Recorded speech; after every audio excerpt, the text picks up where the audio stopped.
Pada petang ni dapat kita bersama lagi seperti yang dijadualkan.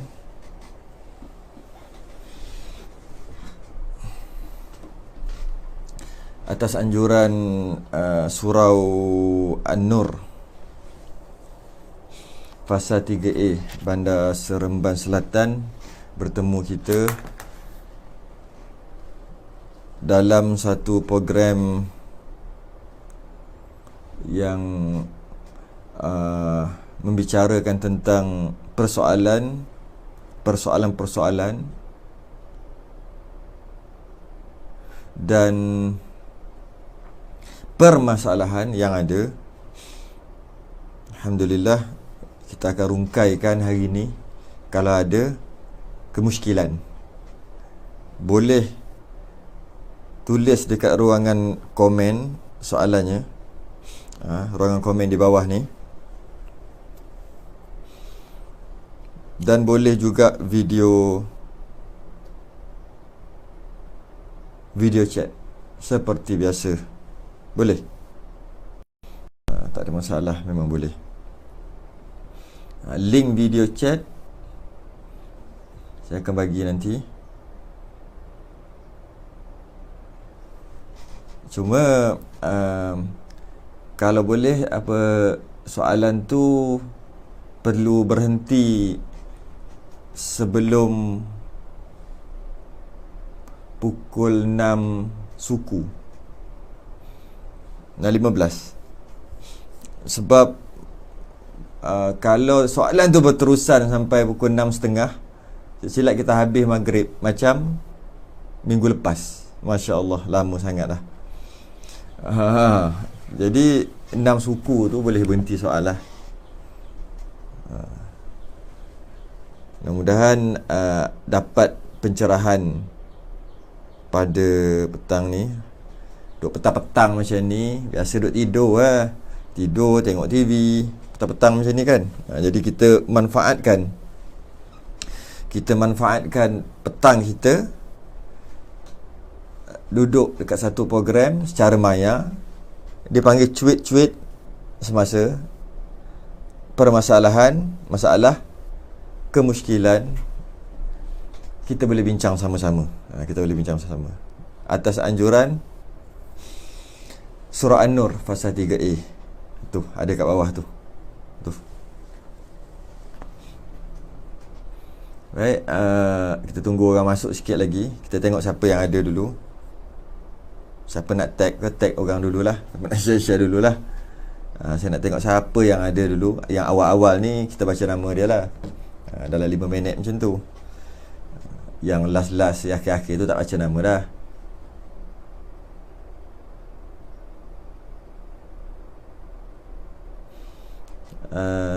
Siapa ada? Farina Kristina ada, Khalifah Amri. Ada soalan je. Fakrul pun ada soal juga. Allah, banyak dah soalan.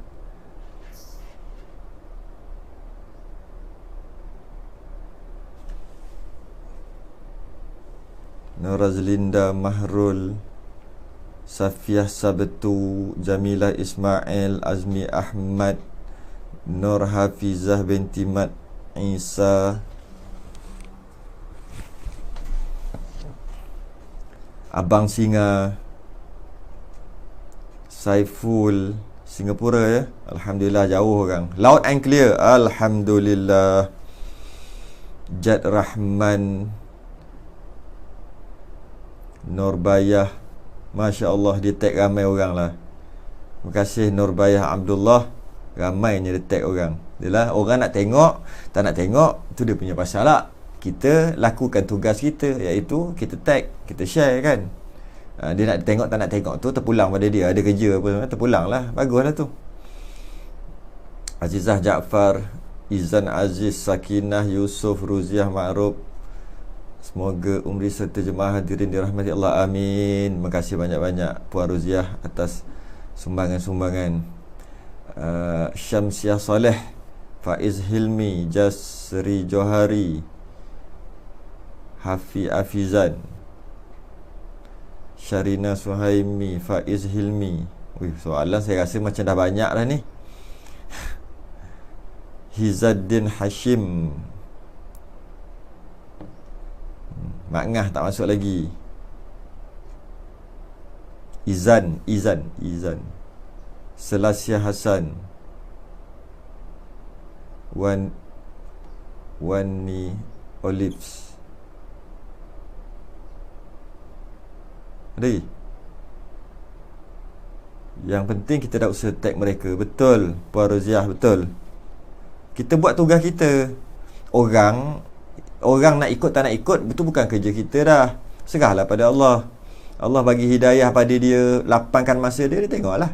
Kalau tidak, tidaklah. Kita buat kerja kita. Kita buat usaha kita. Orang dia tak payah sibuk dia. Dia punya hal. Apa? Puan Marina.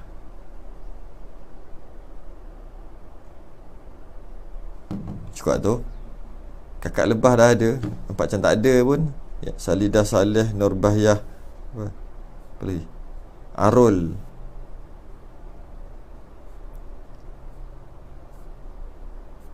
Tu je ada. Cukup lah tu. Petang-petang ni kita tak tunggu ramai-ramai untuk kita start. 50 kita dah boleh start dah. Kalau malam-malam kita tunggu 100. Baik. Nurbahyah Abdullah, semuanya jemaah dari Masjid Negeri. Oh, ya ke? Oh, yang tag ramai-ramai tadi tu. Oh. Okey, terbaik. Muhammad Subori. Love you too. Hamidah Haji Saad. Okey. Cukuplah. Kita baca mana yang ada awal-awal je lah. Nak baca habis tak jadilah program kita. Baik, mari kita tengok soalan yang pertama. Saya tengok. Oh, kat tepi. Oh. Kakak lebah ada tepi abang singa. Mantap. Baik. Mari kita tengok kalau ada soalan dari, saya tengok soalan dekat telefon lah.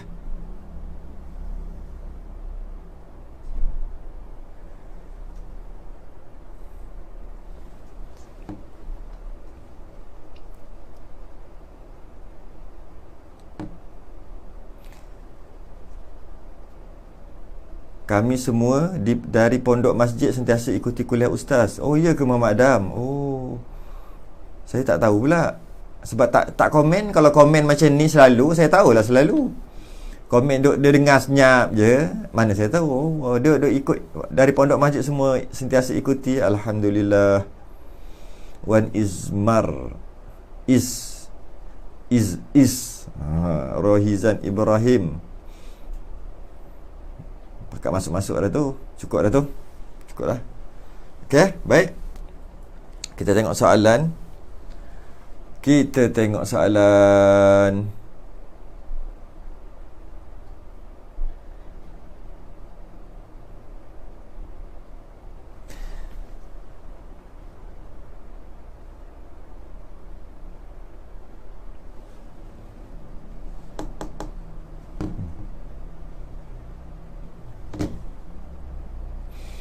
Baik.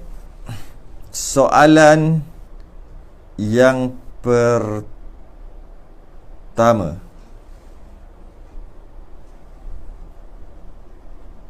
Siapa yang ada soal boleh mula ya. Saya nak mula ni. Saya nak tunggu, nak tengok soalan ni berhenti tak berhenti. Asyik dia tak berhenti soalannya.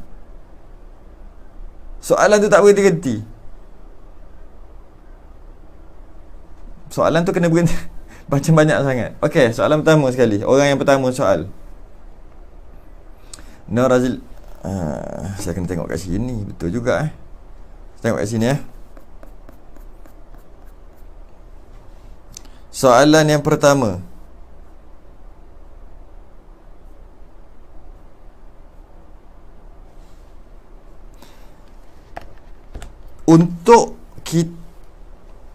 Untuk kita nak kerja, Ustaz, untuk kita nak pekerjaan kita jadi sebagai ibadah, kita perlu selesaikan fardu ain.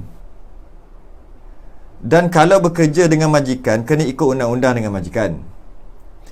Okey, sekiranya kita bekerja dan mengikut time kerja yang ditetapkan, maka sekiranya kita sudah selesai kerja kita untuk hari itu dan prepare untuk kerja esok, tapi masih ada masa baki, maka boleh tak ia digunakan untuk buat kerja sendiri? Contoh pergi baca Quran ke, pergi surau untuk solat ke.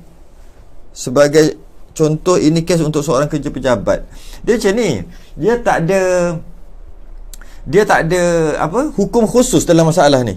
Dia tak ada hukum khusus. Dia bergantung kepada apa nature kerja dia. Macam mana cara kerja dia. Sebab kerja ni macam-macam. Ketika sign kerja dengan bos, sign terima jawatan, dia macam-macam. Macam mana cakap, dia macam-macam kaedah. Ada yang kena kerja pukul 8 sampai pukul 5. Ada kerja, tak ada kerja, kena duduk dekat meja dia, tak boleh buat kerja lain. Tak ada kerja, dia diam kat situ. Ada gitu. Macam jaga. Cara jaga punya kerja, duduk dekat depan kedai, duduk. Ada pencuri, tak ada pencuri, duduk. Duduk tu maksud berdiri lah. Berdiri. Tak boleh duduk, kena berdiri. Sehingga daripada pukul berapa sampai pukul berapa. Itu cara kerja dia. Jadi dia tak boleh lah buat benda lain. Ada kerja yang dia terbuka, iaitu janji siap kerja, lepas tu kau nak buat apa, buat lah. Siap nak balik pun silakan. Janji kerja kena siap. Due date kena jangan lebih due date. Contoh gitu. Dia tak ada satu hukum yang khusus. Dia bergantung kepada jenis kerja tu. Jadi kalaulah kita kerja dengan bos, ada keadaan, maknanya bos tu telah membeli masa kita. Masa kita 8 jam sehari, bos kita punya dah.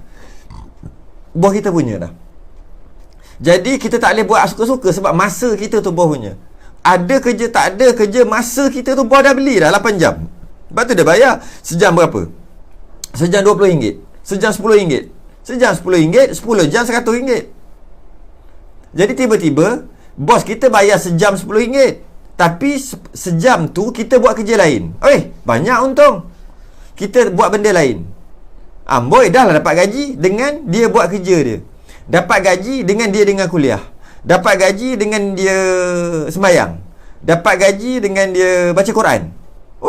Bos dia bayar RM10 beli masa dia. Ada jenis kerja gitu. Ada jenis kerja yang penting kerja siap, betul buat lah. Dia tak ada hukum khusus. Dia bergantung kepada perjanjian dengan majikan. Dia bergantung kepada perjanjian dengan majikan. Macam mana majikan tu?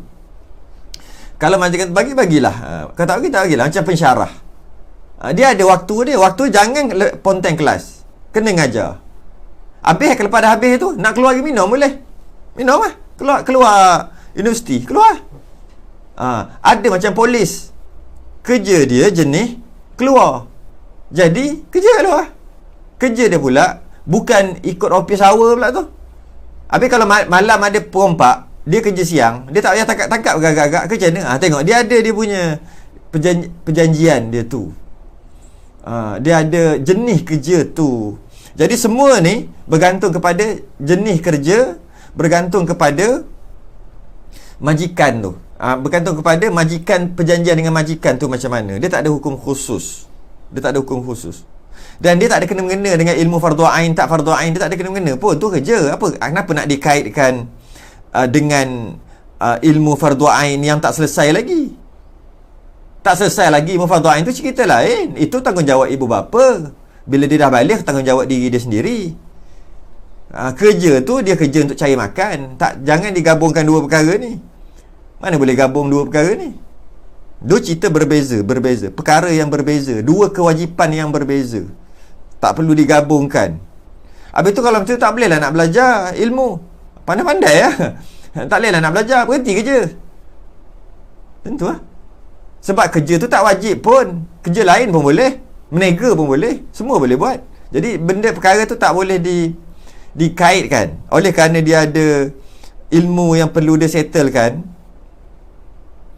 Jadi oleh sebab ilmu fardu ain yang perlu diselesaikan, dalam masa yang sama dia ada ikatan dengan majikan. Apa pula nak kaitkan dua tu? Dua cerita berbeza. Tak perlu kaitkan. Dia tak menjadi, oh sebab dia ada fardhu ain tak settle, jadi kerja dia dengan perjanjian dengan majikan dia boleh lah nak longgar-longgarkan sikit. Tak ada. Tak ada kena-mengena pun. Dua cerita berbeza. Lepas tu sambung lagi soalan dia. Segala pahala anak akan dapat pada mak bapak dan tok nenek dan sebagainya, atas dia punya keturunan tu lah.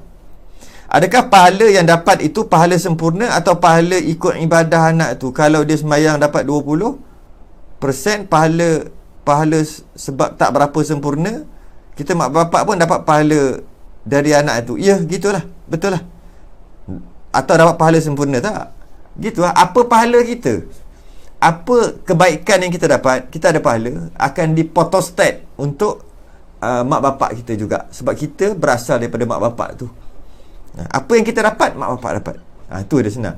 Apa yang kita dapat, mak ayah kita dapat. Pahala yang kita dapat, kebaikan yang kita buat, dapat pahala, mak ayah kita dapat pahala. Tu dia punya statement. Dia bukan cerita sempurna tak sempurna. Tidak. Apa pahala yang kita dapat, mak bapak kita dapat. Sebab dia tujuan. Dia punca kita ada tu. Melalui dia kita ada. Jadi maka apa kebaikan yang kita buat ada pahala, pahala tu dapat juga. Tu je statement dia. Dia tak ada sempurna tak sempurna. Apa kita dapat, dia dapat. Sama lagi soalan. Wah, banyak soalan. Soalan orang yang sama. Bolehkah kalau seorang isteri nak niatkan pahala untuk suami dan anak-anak, contohnya dalam bersedekah, isteri sedekah bulanan, kadang-kadang dia terlupa nak niat untuk suami dan anak, boleh ke backdate niat? Tak boleh. Tak boleh. Mana boleh? Okey, semua daripada aku berumur baligh 12 tahun sehingga umur aku sekarang dah 60 tahun. Semua pahala ibadah aku, kebaikan yang aku buat, aku hadiahkan dekat anak aku hadiahkan dekat suami. Mana boleh, benda dah lepas. Logiknya kita tak perlu soal macam ni. Logiknya kalau kita fikir tak perlu soal. Kita sedekah semalam, hari ni baru kita nak niat untuk orang tu. Mana boleh? Mana boleh? Kita sedekah 20 tahun lepas, hari ni baru kita niat untuk suami kita. Mana boleh? Benda dah lepas kan? Mana boleh? Kelakar ke? Ustaz, syahid akhirat tu bermaksud terlepas dari siksa kubur ke? Syahid akhirat tu bermaksud dia dapat syurga. Dengan kejadian yang berlaku di atas dunia, yang terjadi atas dunia, yang mana cara dia mati tu mengikut nas-nas hadis-hadis Nabi mengatakan orang mati macam ni, punca kematian dia macam ni, maka syahid akhirat. Mati melahirkan, beranak, syahid akhirat. Mati tolong orang, syahid akhirat. Mati lemas, mati terbakar, syahid akhirat. Mati kena wabak, syahid akhirat. Dia ada cara mati dia tu. Mati gini, maka kita istilahkan syahid akhirat. Apa maksud syahid akhirat? Maksud syahid akhirat adalah di atas dunia kena buat macam orang mati biasa. Kena mandi, kena kapan, sembahyang, tanam, macam mati biasa. Sedangkan syahid kita tahu dah, tak ada lah mandi kapan lah. Semua tanam aja. Kalau ada darah, dengan darah-darah sekali, dia akan jadi saksi. Syahid, dia akan jadi saksi. Jadi tapi yang ini, walaupun nama syahid, kena mandi juga. Kenapa? Syahid akhirat, yang mana hanya Allah je tahu.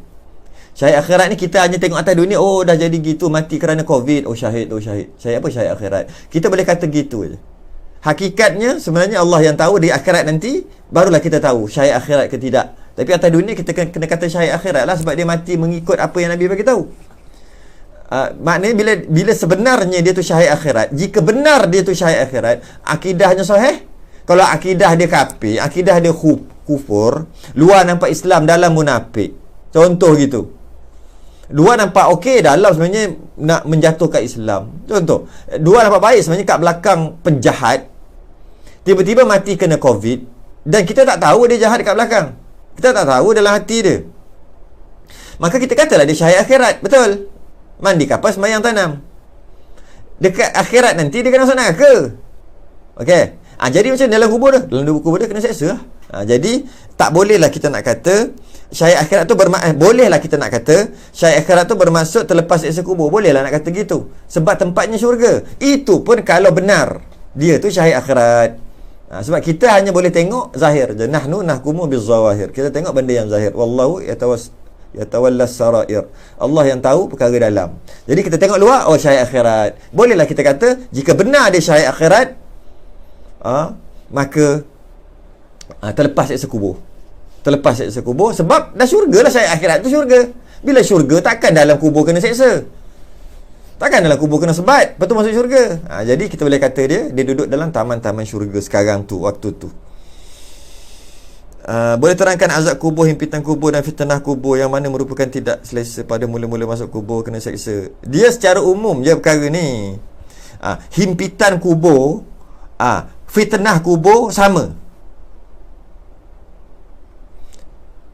Azab kubur juga sama. Sama je perkara. Himpitan kubur, azab kubur, fitnah kubur, ujian kubur, sama. Maksud dia tak ada ayat yang tepatnya. Saya guna ayat ketidakselesaan. Perkara yang berlaku dalam alam kubur tu menyesakkan nafas, walaupun tak bernafas. Menyesakkan, menyerabutkan. Semua ada. Semua berlaku. Itu dia panggil ujian kubur, himpitan kubur, azab kubur. Tapi bukan himpitan kubur, fitnah kubur, azab kubur tadi bukan bermaksud kena palu, bukan maksud kena pukul, bukan maksud kena seksa. Tu. Kena seksa tu apabila tak dapat jawab soal munkar nakir dan dia memang orang yang bermaksiat, maka dia akan terasa kubur tu sebagai satu lubang daripada lubang-lubang neraka. Bukan maksud azab kubur yang tu, bukan maksud fitnah kubur yang tu, tidak. Kalau nak kata itu azab kubur pun boleh juga. Pun boleh juga. Kita tahu setiap orang akan terima azab kubur, setiap orang akan terima fitnah kubur, setiap orang akan terima ujian kubur. Yang maksud fitnah azab tadi tu setiap orang. Kalau setiap orang terima azab kubur dengan maksud kena pukul, maknanya semua orang mati, maka kubur dia jadi salah satu lubang daripada lubang-lubang neraka lah. Habis orang beriman macam mana? Orang beriman macam mana? Tapi ada hadis menceritakan kubur tu semua orang akan kena himpitan kubur, semua orang akan kena azab kubur. Jadi jangan salah faham. Simple aja benda ni, Farina. Saya dah sebut dah sebelum ni. Yang kita masuk azab kubur, masalah dalam fikir kita kena palu. Bukan. Azab kubur tu, kalau kita nak fikir azab kubur tu kena palu, maka tak bolehlah kita kata setiap orang dapat azab kubur. Tak boleh. Sebab orang beriman mana ada azab kubur? Azab kubur mana ni? Azab kubur yang dalam kepala kita ni. Apa dia maksud azab kubur? Maksudnya kena sebat, sebab tak boleh jawab soal munkar nakir. Bukan. Jadi faham dulu. Azab kubur ke, ujian kubur ke, fitnah kubur ke, kesusahan kubur tu, itu adalah semua orang kena. Sebat ke? Bukan. Semua orang kena. Kesusahan kubur tu, ketidakselesaan, kesesakan, kepayahan, semua orang kena. Okey. Ada tak yang dia kena bukan tu aja, kena sebat sekali, kena pukul sekali? Dahlah ke azab kubur yang tak selesa tadi tu, yang serabut tadi tu. Saya guna ayat-ayat, dah jadi ayat lain-lain lah ni. Dahlah kesusahan kubur tu dah terima, tambah lagi kena sebat. Yang kena sebat tu untuk orang kafir, orang tak beriman tu yang kena sebat tu. Tambah lagi kena sebat. Tambah lagi kena sebat. Itu lain. Tambah lagi bawahnya, tambah lagi kena dengan ular belit, tambah lagi kena kala jengking. Itu bukan. Itu untuk orang kafir, orang maksiat dan sebagainya. Orang beriman, dia akan jadi satu taman daripada taman-taman neraka. Jangan campur yang itu. Lagipun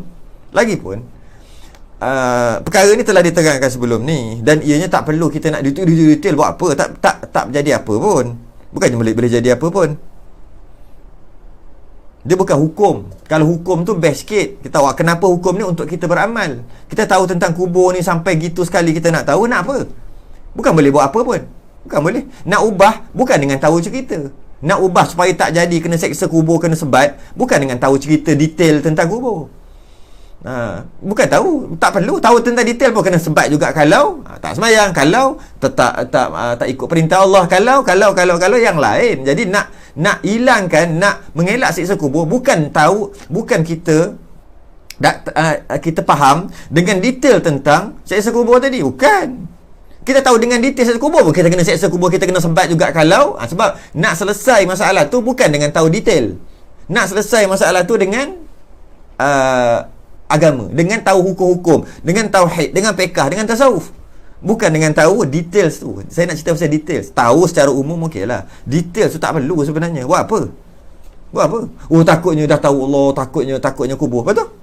Masuk kubur kena sebat juga. Kenapa? Tauhid tak reti. Jadi nak settle tu masalah lain. Nak detail tu masalah tauhid, fiqh. Tu baru ada untuk untung kita detail.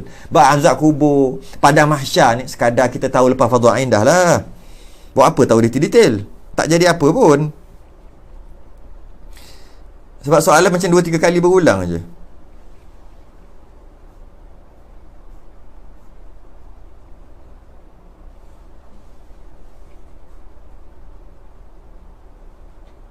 Hari ini tiada infak, Ustaz. Tak faham. Saya tak faham apa maksud surah An tu dia, hari ini tiada infak. Apa maksud dia? Apa maksudnya? Tulislah. Tak faham apa maksud dia. Hari ini tiada infak. Apa maksud dia? Tiba-tiba je. Okey, soalan seterusnya.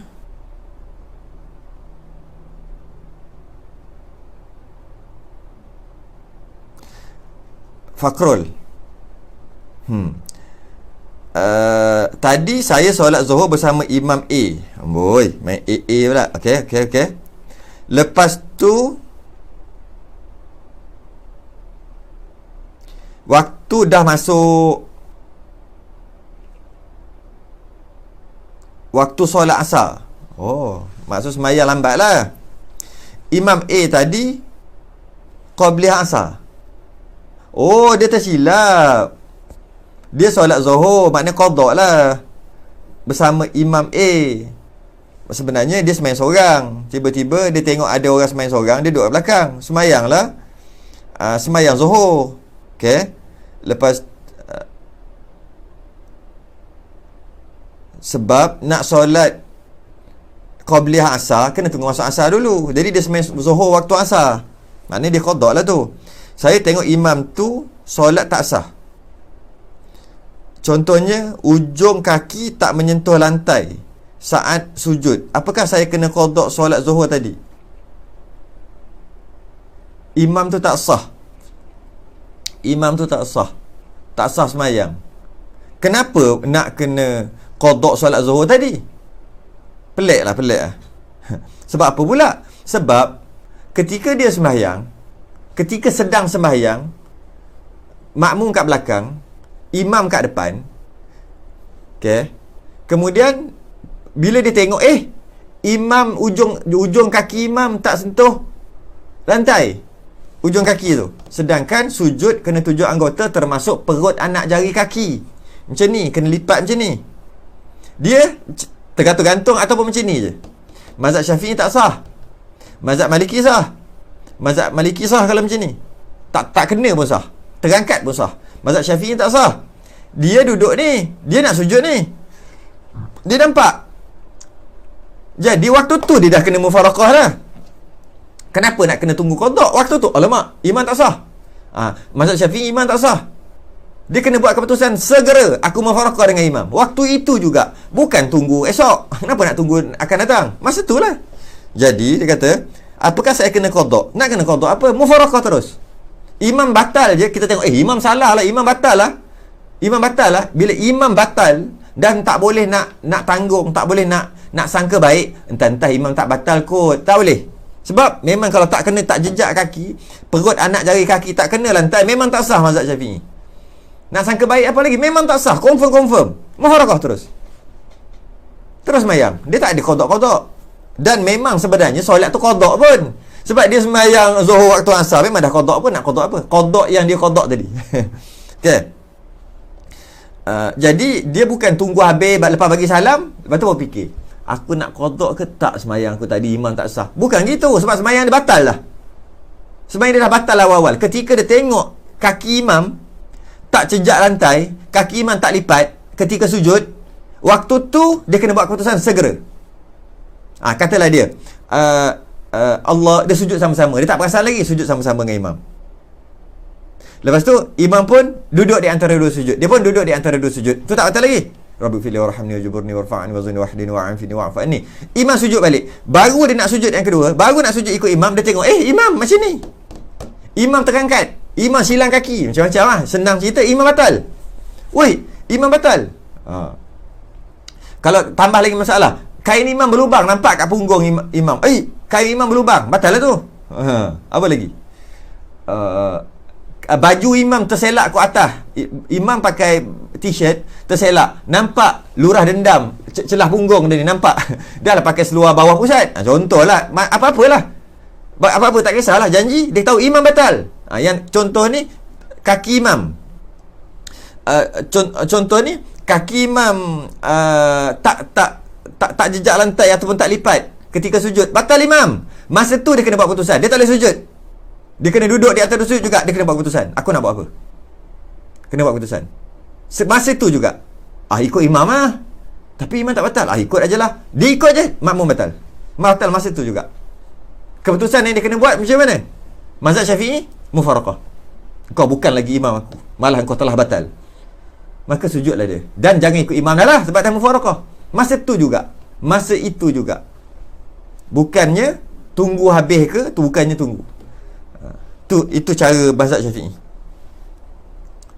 Jadi kena qada ke? Kena qada masa dia tengah semayang tu pun dia kena qada dah, sebab batal dah semayang dia. Pergi ikut imam batal, kenapa? Okey. Khalifah Amri, saya nak tanya, sekiranya kita makan makanan coklat, okey, makanan coklat, biasanya depan monitor infak untuk surah An-Nur. Saya terpaksa buang yang itu, bukan buang, silang-selang infak tadi tu dengan soalan. Dia akan jadi selang-selang dengan soalan tu. Soalan, lepas tu infak. Sebab kalau tidak, dia akan berlapik. Dia akan berlapik. Jadi gini. Akan berlapik. Jadi tak boleh baca. Sebab tu dia selang-selang. Ada, tapi dia selang-selang.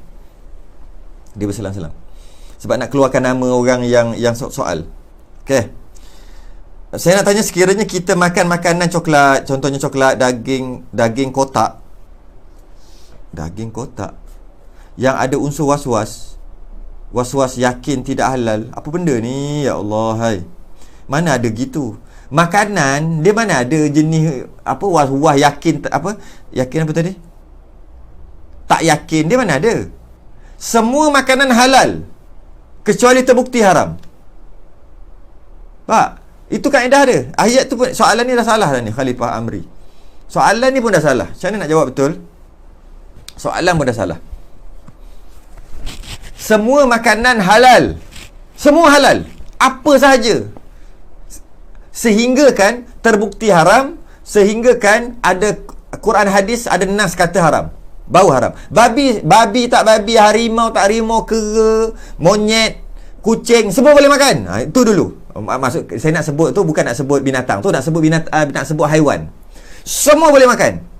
Semua boleh makan. Batu, meja, dinding, semua boleh makan. Semua boleh makan. Boleh tu maksud halal makan. Kecuali kecuali ni yang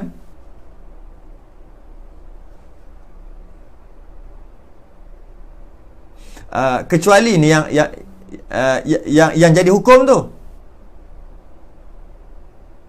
Kecuali datang nas Quran hadis kata haram, baru jadi haram, ataupun terbukti ianya haram, baru haram. Selagi tak terbukti haram, dia halal. Selagi tak ada nas Quran dan hadis dan kitab-kitab fiqh sekali lah kata haram, maka dia halal. Jadi mana ada daging kotak yang ada unsur was-was? Mana ada? Apa benda tu? Tu setan tu. Setan dah apa? Dah jentik dah tu, dah kena tu. Yakni tidak halal. Sekarang ni halal ke tak halal? Dia mana ada? Nak kata halal tidak, nak kata tak halal, tapi tak tahu mana ada. Dia halal ke tak halal? Dua je. Halal ke haram? Dia tak ada was-was. Tak ada. Itu syaitan. Syaitan dah jentik. Dia ada halal ke haram? Dua je. Dia tak ada unsur was-was. Tak ada. Benda unsur was-was? Tak ada.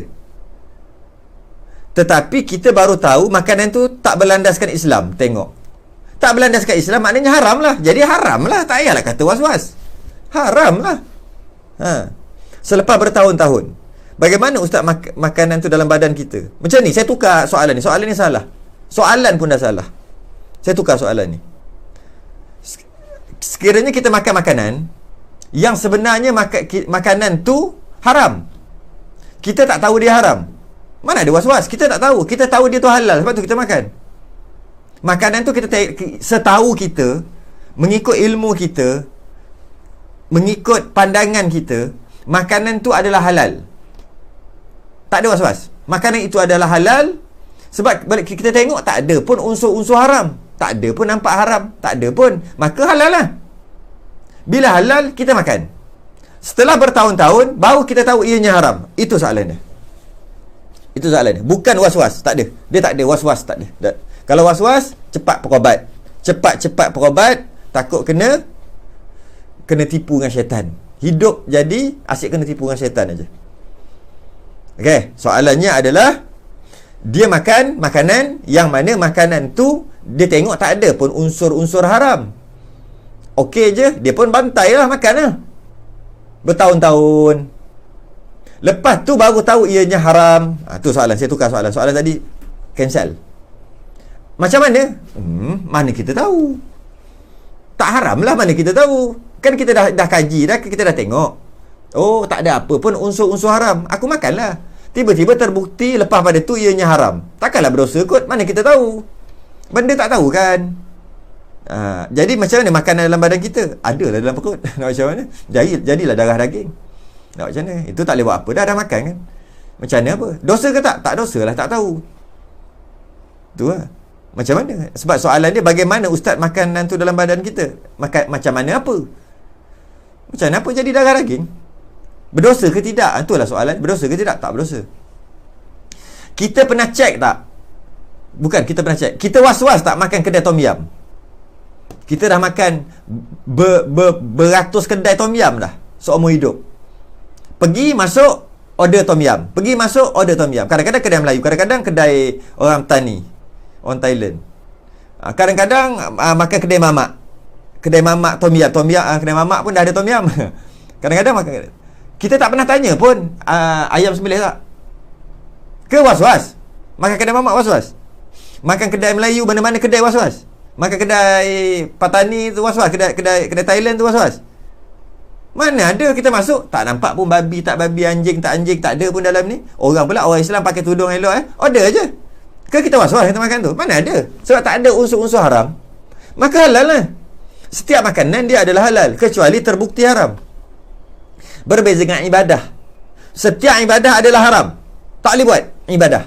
Setiap ibadah tak boleh buat haram, kecuali sehinggalah terbukti ianya halal. Sehinggalah terbukti ianya boleh buat. Semayang haram, tak boleh. Puasa haram. Sembelih korban haram. Semua haram. Haram, kecuali terbukti halal. Terbukti apa? Quran, hadis, kitab fiqh. Oh, boleh korban. Maka baru boleh korban. Oh, boleh sembah gitu, sujud gitu dengan cara-cara yang kita panggil semayang, baru boleh. Asalnya semua haram. Dalam masalah ibadah semua haram, kecuali terbukti sampai nas yang mengatakan ianya kena buat, dianya halal, baru boleh buat. Terbalik. Sebab tu kita tak boleh buat ibadah suka-suka hati. Tak boleh sujud 4 kali semayang, satu rakaat sujud 4 kali, tak boleh. Kenapa satu rakaat 4 kali sujud tak boleh? Tak boleh. Sebab ibadah semua haram, kecuali datangnya nas, datangnya suruhan yang mengatakan ianya boleh buat. Kita sembahyang asar sebab ada nas. Kalau tidak, haram sembahyang asar. Bukan kena tahu nas, bukan tahu ya. Bukan tahu nas, kena ada nas, bukan tahu. Kalau tak tahu pun boleh. Kita mana tahu nas solat maghrib? Tahu nas dia apa? Quran hadis tak tahu. Bukan tahu, bukan kita tahu nas tak. Ada nas baru boleh solat maghrib. Nas tu termasuk kita orang-orang kita pekah lah. Itu beza. Ibadah semua tak boleh buat, kecuali Nabi Allah dan Rasul kata boleh buat, baru boleh. Itu ibadah. Makan berbeza, terbalik. Semua boleh makan sampai sehingga datang arahan supaya tak boleh makan, baru tak boleh makan. Batu, meja boleh makan, semua boleh makan sampai arahan tak boleh makan. Jadi boleh tak makan batu? Tak boleh juga. Kenapa? Sampai arahan jangan menjerumuskan dirimu dalam kebinasaan. Kalau makan batu binasa tak? Binasa, maka haram makan batu. Tapi hukum asal semua boleh makan sehingga datang nas yang mengatakan tak boleh makan. Beza tak? Makan dengan ibadah. Ibadah semua tak boleh buat sehingga didatangkan nas boleh buat, baru boleh buat. Itu beza. Jadi makan lah. Kita masuk dalam kedai tom yum, kita tak pernah tanya pun, "Mamak, you beli ayam kat mana? Sembelih lah?" Mana pernah tanya. Sebab apa? Sebab boleh makan. Kenapa pula boleh makan? Tak ada pun bukti-bukti ianya haram. Tak nampak apa. Kalau ada anjing, risau juga kan. Kalau ada tiba-tiba orang kafir, yang kita nampak kafir, orang India pakai nanda ni, orang kafir tu ni tukang masak tu. Jadi adalah tanda. Ini tak ada tanda pun, elok-elok aja. Elok-elok aja, macam orang Islam semua tak ada bertanda pun, makan lah. Mana ada was-was? Bantai aja kan. Kita minum teh tarik, ada was-was tak? Tentang dia bubuh sikit lemak babi je. Mana ada bukti? Bila tak ada bukti, bantai je. Okey, boleh makan. Jadi bila macam tu, lepas bertahun-tahun baru tahu rupa-rupanya kedai tom yum yang kita makan tu, rupa-rupanya owner dia orang kafir. Ownernya Siam Bangkok tu. Bukan Siam Patani bawah ni. Bukan Siam Patani pula. Bukan Melayu Patani yang dekat bawah ni. Bukan. Rupa-rupanya luar je. Dia punya apa? Waiter dia je yang pakai tudung orang Islam. Tukang masak semua Bangkok Siam tu. Siam yang sungguh tu. Sebab yang kita makan tom yum tu orang Melayu Patani.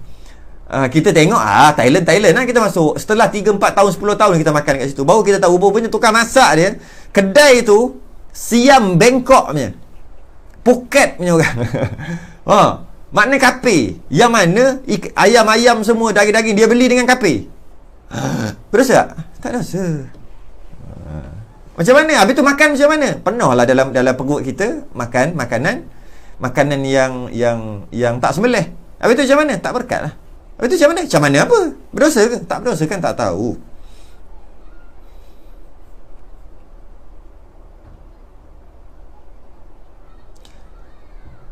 Surah An-Nur fasa 3 apa ni? Saya keluarkan. Surah An-Nur mencari penaja untuk setiap ustaz yang live di Facebook. Surah An-Nur, kita tahu surah An-Nur ni antara surah yang aktif di Negeri Sembilan, yang ada kuliah maya ni sangat ramai orang. Saya rasa 30 orang lebih rasanya sebulan. Jadi kalau ikut pada tulis ni, surah An-Nur fasa 3A Bandar Seremban Selatan, dia mencari penaja, pilih siapa-siapa ni, pilih ustaz ni ke ustaz ni untuk taja ustaz tu. Jadi dia kena bagilah sumbangan dekat surau untuk meneruskan kuliah ustaz tu. Itulah, macam itulah yang saya faham. Jadi siapa ada tu, siapa nak, boleh kontak Surah An-Nur fasa 3A Seremban Selatan. Dan boleh juga kita kata gini lah, tiba-tiba je ustaz tu tak ada, akan datang lah mungkin bulan depan ke seterusnya. Tiba-tiba ustaz tu tak ada dah. Ustaz tu biasa ada, tapi kali ni dah lama dah nampak dah, sebulan dah rasa tak ada. Maknanya tak ada menaja lah tu. Mungkin kita boleh kata gitu lah kot. Okay. Jadi Surah An-Nur, siapa yang tu silakan. Okay. Anis, seseorang ada kisah lampau. Semua orang ada kisah lampau, Anis. Semua orang ada kisah lampau. Masa muda suka mengambil hak orang, seperti ambil towel hotel, selimut flight, ambil barang kat pasar raya. Lepas tu dia dah insaf. Okey? Bagus. Sebab semua orang ada kisah silam. Semua orang ada kisah silam. Tak kisahlah. Semua orang ada. Kita ni semua pendosa. Kenapa saya sebut macam ni Kak Anis? Sebab ada orang dia lemah semangat. Sebab dulu banyak sangat dia buat dosa. Dia jadi macam nak belajar, nak bertaubat pun tak berapa bersungguh. Sebab dia tahu dosa dengan Allah mungkin dia boleh minta ampun, qada ke semayang-semayang tu okey lagi. Tapi kalau dosa dengan orang, dia kena minta ampun dengan orang tu. Masalah dia buat dosa banyak sangat. Mungkin nak minta ampun jadi malu, nak minta ampun dengan orang tu jadi susah, jadi serabut. Menyebabkan dia menangguh-nangguh untuk taubat. Menyebabkan jadi gitu. Ramai orang gitu. Jangan gitu. Tak perlu. Sebab setiap orang dia ada kisah silam dia. Dia ada sisi buruk dia. Setiap orang. Sebab tu kita kena sentiasa ingat kisah silam kita. Baik macam mana kita pun kena sentiasa ingat kisah silam kita, supaya kita tak pandang rendah kat orang. Sebab benda tu dia akan jadi pandang rendah kat orang. Kalau kita dulu tak okey pun. Tiba kita jadi okey, kita jadi belagak, jadi tak tentu sebab kita lupakan kisah silam. Kisah silam tak boleh lupa, kena ingat sampai mati. Yang kena lupa ni kebaikan yang kita buat dekat orang. Kebaikan yang kita buat kat orang, kita kena lupakan. Kita sedekah kat orang, kita lupakan. Apa kebaikan kita lupakan. Tapi kejahatan kita ingat sampai mati. Dengan kita lupakan kejahatan sekali, menyebabkan kita rasa kita ni dah macam maksum, macam tak pernah buat dosa dah pula. Kita lupakan, kita delete dekat kepala kita. Jadi kita tak jadi lebih baik. Tak boleh jadi lebih baik kalau gitu. Dia kena sentiasa ingat. Kalau orang yang ada buat dosa dan dia sentiasa ingat dosa dia, boleh tak agak-agak dia nak perli orang, dia nak kutuk orang, nak mengumpat orang? Takkan terjadi. Sebab dia tahu, aku dulu, sebab dia sentiasa ingat. Yang mana orang duk kutuk orang, sindir orang, duk kata merendahkan orang ni, orang yang lupa zaman silam ni. Orang yang lupa zaman silam ni. Jadi tak ada masalah. Okey. Jadi okey, dah insaf. Bolehkah dia buat anggaran berapa jumlah barang yang telah dia ambil dan duit tu dia sedekahkan atau wakafkan? Tak boleh direct gitu. Dan niatkan untuk pihak yang dia ambil haknya. Tak boleh gitu. Dia tak boleh direct gitu. Pertama, dia ada step dia. Anis, dia ada step. Yang pertama, dia kena usaha dulu. Cari orang tu. Dan bagi kat orang tu. Mungkin dia boleh cakap, inilah dosa aku dulu. Kalau boleh macam tu, terbaik, silakan. Kalau menyebabkan jadi malu, menyebabkan jadi putus saudara ke apa ke, ataupun menyusahkan dia lah, jadi menyebabkan serabut jadi. Sebab nak kena mengaku ni, maka dia cuma boleh bagi, ambil lah duit. Kenapa? Aku bagi kau je. Ambil aje lah. Kalau tuala, ambil je lah tuala ni, aku baru beli tu, aku bagi kau. Ambil je lah. Kenapa tiba-tiba bagi tuala aku? Ambil je lah. Contohnya gitu. Tak payah bagi tahu. Kalau terbaik kena bagi tahu. Ini sebenarnya masa aku duduk asrama dulu, aku ada ambil beruh gigi kau. Aku curi. Jadi sekarang ni aku nak ganti balik beruh gigi tu. Nah, ambil beruh gigi tu. Aku ganti yang baru. Minta maaf banyak-banyak dan minta ampun dengan Allah. Tu yang terbaik. Tapi kalau bagi dah kawan baik-baik, tiba-tiba jumpa reunion, bagi buah gigi, memang kena bahan, kena kutuk, macam-macam masalah lah. Tak apa, bagi aja. Apalah, aku saja bagi hadiah buah gigi. Aku menega buah gigi sekarang, kau tak tahu ke? Cik buat lawak gitu, bagi je. Boleh dibenarkan walaupun tak cakap. Yang penting kena cari dulu. Tak jumpa orang tu, cari keluarga dia. Kalau dah mati, cari keluarga, bagi kat keluarga dia. Sama juga macam tadi. Boleh terangkan satu persatu ataupun bagi je, kalau saja je nak bagi. Boleh juga. Jika masalah dengan mengaku tu. Tak jumpa dia, baru boleh. Tak jumpa juga. Kalau syarikat, bagi kat syarikat. Bagi kat syarikat tu. Pergi kat kaunter ke apa, bagi. Bagi gitu je kat syarikat. Tolong sampaikan duit ni kepada syarikat ni lah, masuk dalam akaun syarikat lah, nak cerita owner syarikat, bagi. Sama juga macam tadi, boleh mengaku, boleh bagi je lah. Tapi risau juga kalau bagi kena songlap dekat orang tu. Itu cerita dia. Nanti kan orang kaunter yang songlap, sebab dia kata, ni apa, nak buat apa ni duit, nak beli tiket kapal terbang ke apa. Tapi kata ambil aja. Bagi saya ke kak? Bukan bagi kau, aku bagi tuan punya syarikat ni, syarikat penerbangan ni. Maksudnya masuk akaun. Masuk akaun macam mana? Macam ni. Bagi je. Ataupun masuk akaun dia dan sebagainya. Yang terbaik bagi tahu satu-satu lah. Sama juga. Kena guna macam tu dulu. Kalau orang macam tu lah. Kalau syarikat macam tu lah. Kena. Lah tak boleh buat. Tak boleh. Kenapa tak jumpa orang? Tak ada cara dah nak bagi duit dekat orang tu. Orang yang kita buat hal dengan dia tu. Cari keluarga. Keluarga dia pun tak ada dah. Tak jumpa cari. Bahasa tu barulah boleh guna kaedah ni. Buat anggaran, berapa jumlah barang, kemudian ambil duit tu, infakkan dekat mana-mana, niat dia macam ni. Kalaulah owner dia tuntut aku ke akhirat nanti, aku akan tawarkan kepada dia pahala sedekah aku, infak aku ni dekat dia, supaya kira kosong-kosong di akhirat nanti. Di akhirat nanti. Kalau pasti dia nak. Pasti dia nak. Jadi dia tengok, inilah pahala yang sedekah, anggaran aku sedekah, infak tu, ni pahala dia. Kau tuntut kat aku kan, sebab aku hutang kau kat dunia kan. Okey. Kau nak tak yang ni? Ini aku niat atas nama kau ni. Aku niat atas nama kau pahala ni. Pahala ni. Kau halalkan tak? Dia macam buat pertukaran sistem barter. Mesti dia nak pahala kan. Waktu tu mana? Tak kira. Aku bengkak hati aku ni. Kau tahu tak, bengkak hati aku ni, hilang barang aku. Tak ada dah waktu tu. Fikir nak masuk syurga ke neraka aku, syurga ke neraka. Tiba-tiba, pahala banyaknya. Okey, kita settle, ambil pahala. Dia akan settle gitulah, mudah-mudah kata gitu. Tapi kena ikut step ya. Kena ikut step. Jangan main langkah terus. Ikut step dulu. Iaitu cari orang, cari syarikat, bagi tahu. Tapi kalau bagi tahu mendatangkan mudarat, masalah untuk dia, tak payah bagi tahu, tapi tetap bagi juga kat tuan punya. Tak boleh tak jumpa orang tu dah mati apa, cari keluarga. Tak ada, dah memang lost contact habis dah semua, baru boleh buat cara tadi. Dia ikut step. Sesiapa yang berminat boleh contact messenger surau. Ya, betul. Ustaz, ada soalan, hutang duit itu perlu dibayar, jika tidak roh kita akan tergantung. Ini semua istilah lah Nur Azlinda. Tergantung tu apa?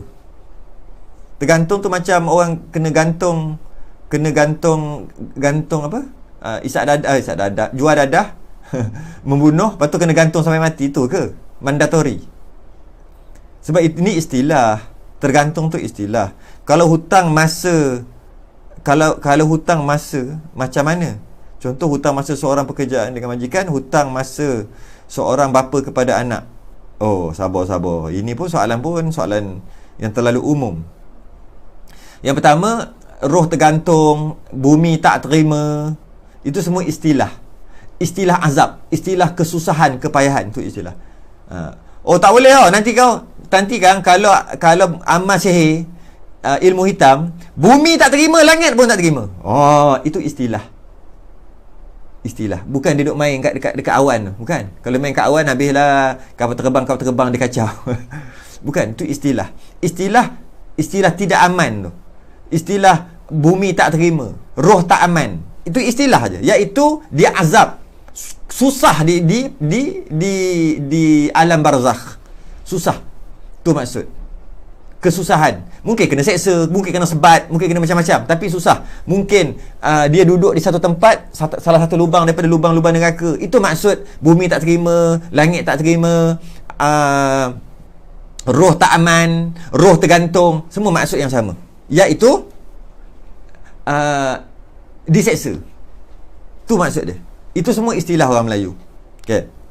Kalau hutang masa, hutang masa, ada ke hutang masa? Mana ada hutang masa? Contoh hutang masa seorang pekerja dengan majikan, bukan hutang masa. Itu hutang duit. Itu tidak amanah. Bukan hutang duit, itu hutang tidak amanah. Bukan hutang masa. Dia sepatutnya dia kena kerja 10 jam, bayaran dia 100. Dia kerja 9 jam. Dia terima RM100. Sebab 10 jam RM100. Dia kerja 9 jam je, lepas tu dia ponteng sejam tu. Dia tidur ke apa ke. Maka dia yang hutang bukan masa tu, duit tu.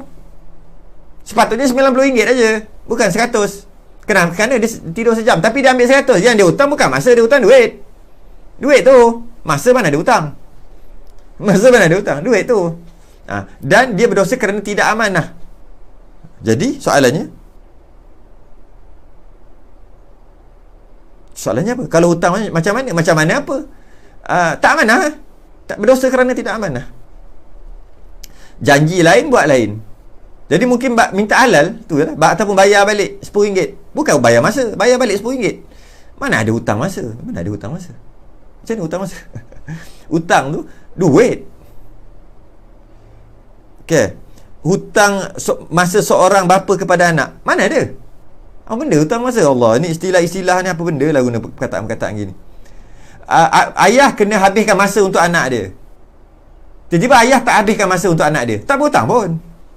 Tak berhutang dari segi syariat. Kalau nak pakai istilah tu pakai. Ini semua istilah lah, istilah yang salah. Dia tak ada hukum. Dia tak ada hukum di situ ya, Nur Azlinda. Ni istilah Melayu sahaja.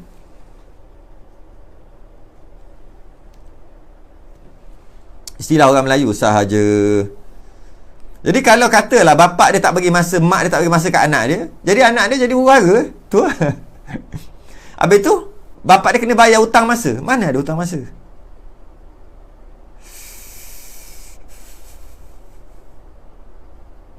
Apakah amalan yang terbaik yang boleh dikerjakan sepanjang bulan Muharram? Oh, macam-macam. Puasa. Dia tak ada amalan khusus. Dia tak ada amalan khusus yang tertentu. Semua boleh. Baca Quran, puasa. Itu adalah amalan yang boleh dilakukan sepanjang bulan Muharram. Puasa, sunat, baca Quran.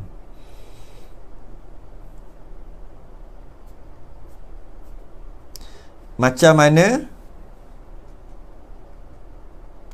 jika takbiratul ihram tangan tak sesuai dengan apa yang diajarkan Nabi? Macam mana jika saat rukuk tangan tak menyentuh lutut? Apakah solat sah? Ada dua soalan, Arul. Yang pertama, jika ketika takbiratul ihram tangan tak sesuai, tak angkat tangan tu tak sesuai dengan apa yang diajar Nabi. Yang pertama, kena tahulah hukum angkat tangan. Hukum angkat tangan sunat. Tiba-tiba dia buat tiba-tiba dia tak angkat tangan, maka sembahyang dia sah. Sebab sunat. Yang wajib yang kat mulut tu Allahu Akbar, tu wajib takbiratul ihram. Yang tangan ni semua sunat. Jadi kalau dia buat tu salah, tangan tu salah, apa hukumnya? Nak kata apa? Sah lah sembahyang, sebab sunat. Dia buat tak ikut cara Nabi buat kan. Jadi maka oleh kerana tu, adakah sembahyang dia batal? Tak batal, sah sebab sunat. Dan macam mana jika saat rukuk tangan tak menyentuh lutut? Sah solat? Sah. Sebab untuk rukun ataupun rukun solat adalah rukuk. Untuk rukuk tu maksud mencondongkan badan. Untuk masuk rukuk, mencondongkan badan pada tahap pertengahan di antara berdiri dengan macam ni. Rukuk macam ni 90 darjah. Yang ini 180 darjah. Di antara 180 darjah ni, rukuk ni 90 darjah. Rukuk yang betul ni, dia maksud rukuk adalah sekurang-kurangnya macam ni. Di antara qiyam dan rukuk tengah-tengah. Itu sekurang-kurang minimum rukuk 136 darjah. Dia punya darjah tu 135 darjah. 136 darjah namanya qiyam, berdiri lagi. 135 darjah. Jadi ni 180, ini 90, dia duduk sini. Tengah-tengah. Di antara qiyam berdiri dan rukuk tengah-tengah. Tengah-tengah tu dia adalah sekurang-kurang rukuk. Sekurang-kurang rukuk. Jadi rukuk macam ni dah sah. Rukuk macam ni sah. Janji gini ke bawah. Okey. Tangan letak pada lutut sunat. Yang penting bukan tangan. Rukuk adalah badan, condong badan. Patahkan pinggang tu. Bengkokkan pinggang tu. Bukan tangan. Tangan tu sunat. Jadi sah.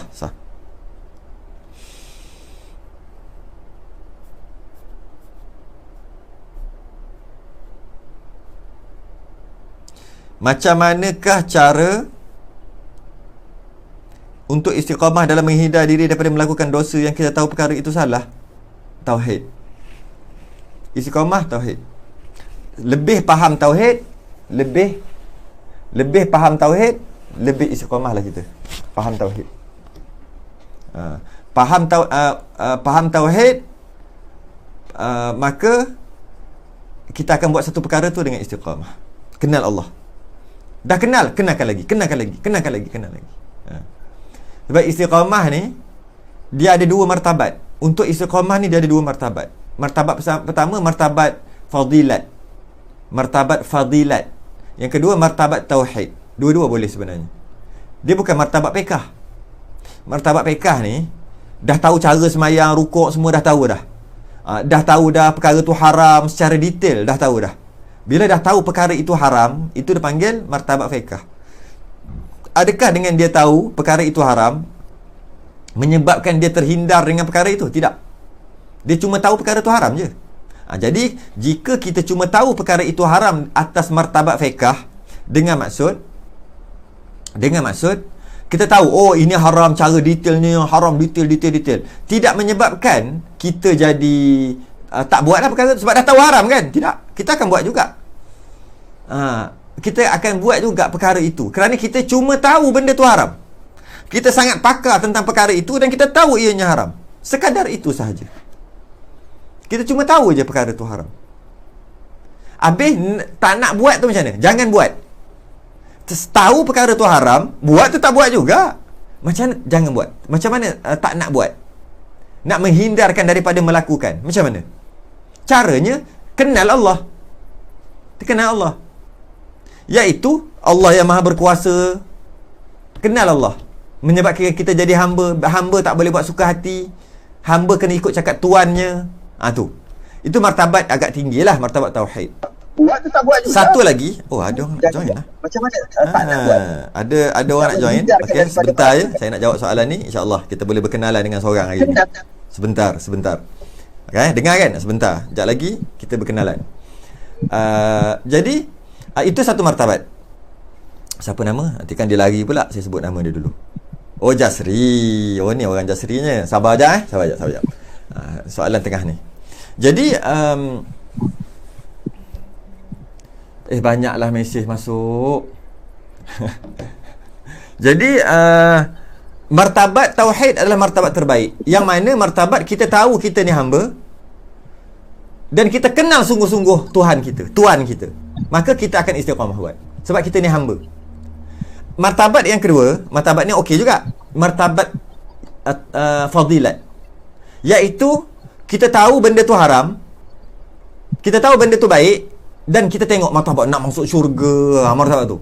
Nak masuk syurga, takut pada neraka. Maka kita kena ulang-ulang, kena sentiasa belajar berkaitan dengan seksaan-seksaan. Buat dosa macam ni seksa, buat dosa macam ni seksa, buat dosa macam ni seksa, buat dosa macam ni syurga. Itu dia kata martabat fadilat.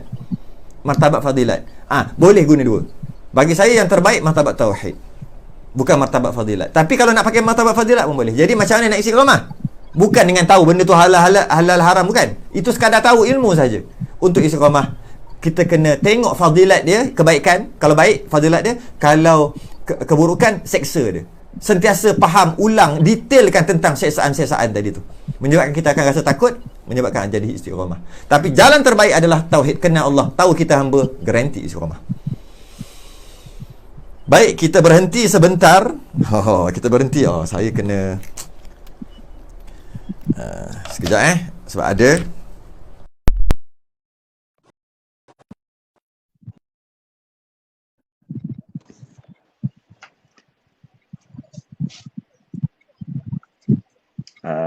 sebentar sebab ada orang nak join kita. Alhamdulillah dapat berkenalan hari ni dengan seorang, jadilah seorang sehari satu kuliah, seorang video chat, lama-lama orang makin seronok lah. Jadi sekejap mana ni? Okey. Sekejap. Okey. Alright. Allah, tak cekap lagi lah. Sabar lagi sekejap. Belum cekap. Alright. Assalamualaikum warahmatullahi wabarakatuh. Waalaikumsalam warahmatullahi wabarakatuh. Jasri Johari kan? Sebab ada nama. Ya, saya. Alhamdulillah, berkenalan kita. Biasa saya baca nama aja. Biasa saya baca nama. Kali ni inilah orangnya. Alhamdulillah. Kita jadi ada soalan, ada kemusykilan, ada perkongsian ataupun ada tak puas hati? Mungkin Alhamdulillah. Okey, apa Okey, perkongsian? soalan saya berkaitan dengan yang minggu lepas hari tu. Okey. Alhamdulillah lah, dah pasal takbir ikram tu dah macam dah clear lah. Saya tengok balik rakaman tu clear. Cuma sekarang ni saya nak bawa beberapa situasi atau keadaan lah. Bagaimana pula kalau dia imam? Dia takbiratul ikram tu, imam tu, contoh di solat Zuhur, dia terniat asar. Imam solat Zuhur tapi imam tu terniat asar. Ya. So dia takbiratul dah lengkap. So macam mana keadaannya? Okey. Makmum ada kat belakang? Ya, makmum ada kat belakang. Nak paling pusing belakang. Sorry. Saya salah. Memang kena terajar dengan makmum. Satu soalan je. Cukup. Satu je. Ada lagi yang kedua. Itu yang pertama lah. Yang kedua, kalau bagaimana kalau takbiratul ihram tu belum sempurna lagi. Contoh dia beri Allah, salah niat. Break. Lepas tu baru dia takbir lagi sekali, Allahu Akbar. So bagaimana keadaan tu pula? Dua cukup Lepas tu makmum pula macam mana? Macam mana? Makmum pula. Imam. Adakah ada takbir tu sah dan makmum pula okey tak boleh macam boleh follow tak? Sah tak? Ada dua soalan. Soalan yang pertama, imam tersalah niat, nak sembahyang lain pergi sembahyang lain, lepas tu makmum dah habis sembahyang kat belakang, apa perlu dia buat? Makmum apa perlu buat? Yang kedua, imam takbir tadi salah tadi tapi belum sempat habis. Tapi tak sempurna lagi. Tak sempurna lagi. Baru Allah baru teringat. Lepas tu makmum macam mana? Alright. Baik, insya-Allah saya akan jawab. Jadi makmum dia akan dengar Allah tu dua kali lah. Allahu Akbar. Okey. Terima kasih banyak-banyak. Mudah-mudahan next kuliah naik lagi. Bolehlah masuk lagi. Orang yang tak nak masuk.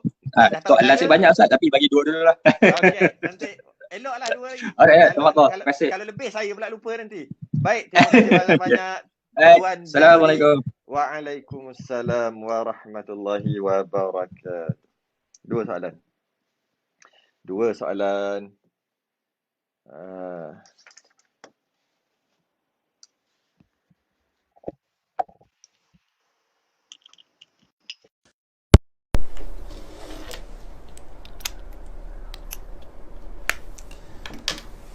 Baik.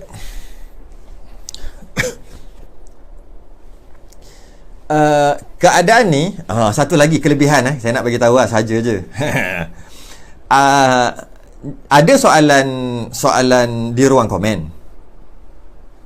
Ada soalan video chat. Setiap kuliah saya, kelas saya akan utamakan soalan video chat. Nak bagi orang, soalan saya tak jawab-jawab ustaz ni, dah 18 kali dah masuk video chat. Garanti jawab. Okey. Kalau soalan chat, lambat-lambat tengok dekat pukul 7 saya nak berhenti. Mana yang tak sempat, nasib baik.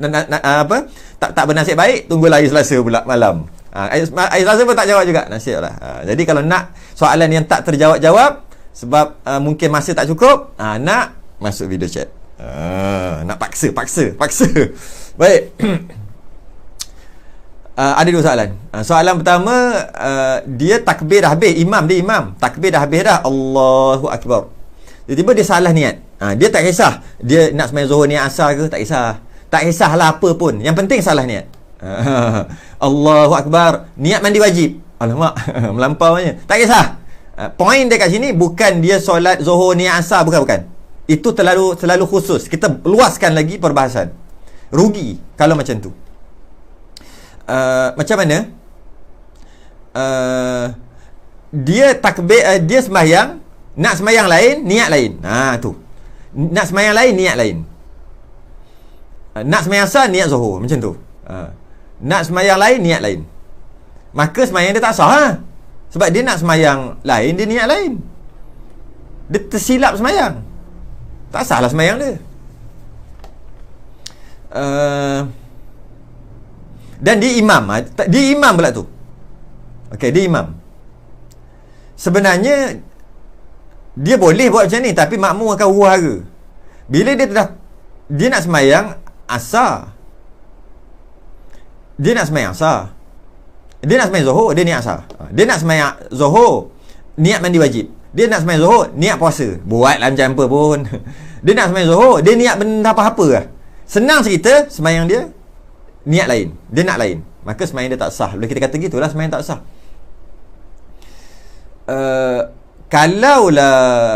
Kalaulah dia niat lain, dia nak sembahyang lain, tapi dia niat lain, sembahyang dia sah.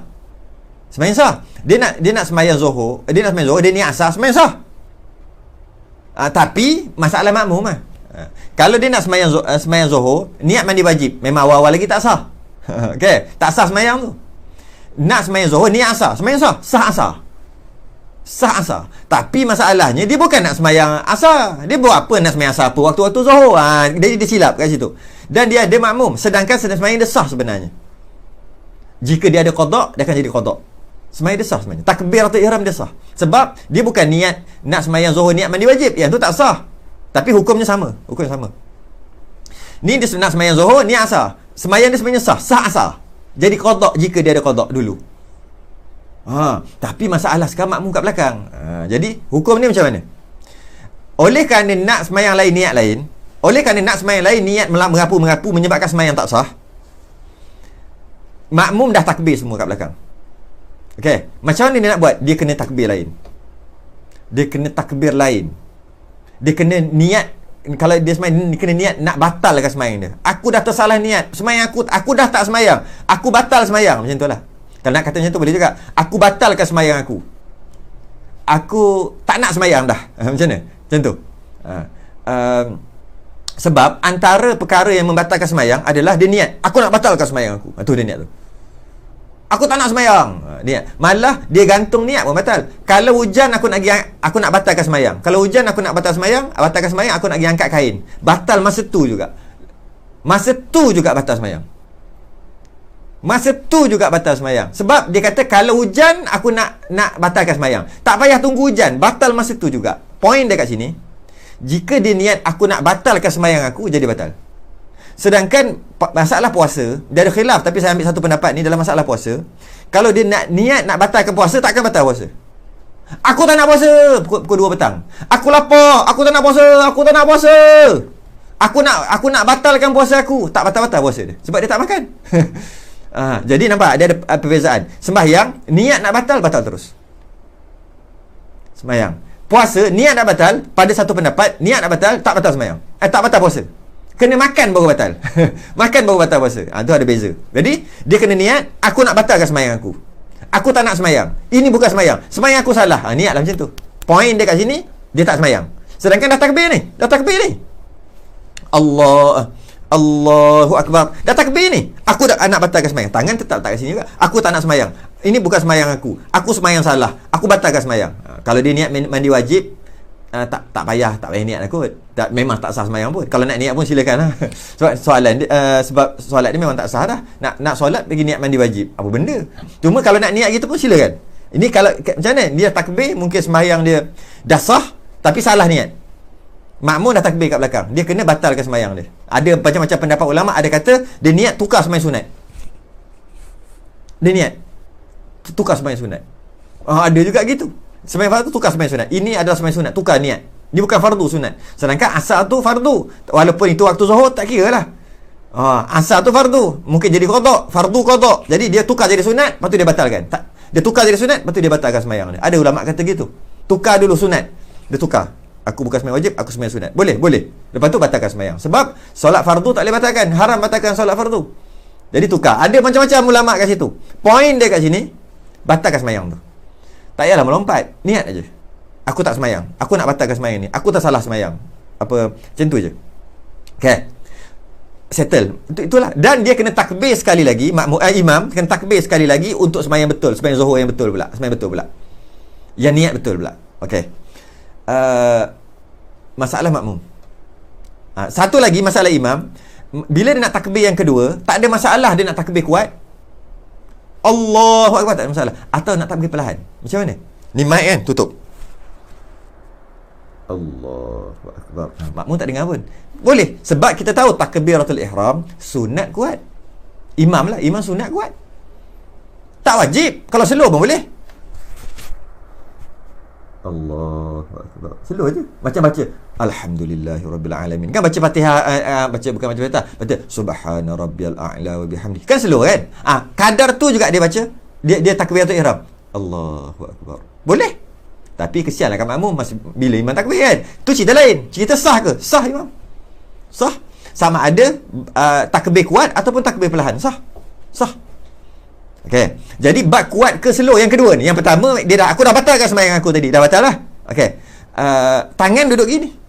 Tangan masih lagi duduk gini. Tangan pun bukan masalah besar. Letak bawah, angkat tangan, bersenam macam ni ataupun tangan kekal di sini tu sunat.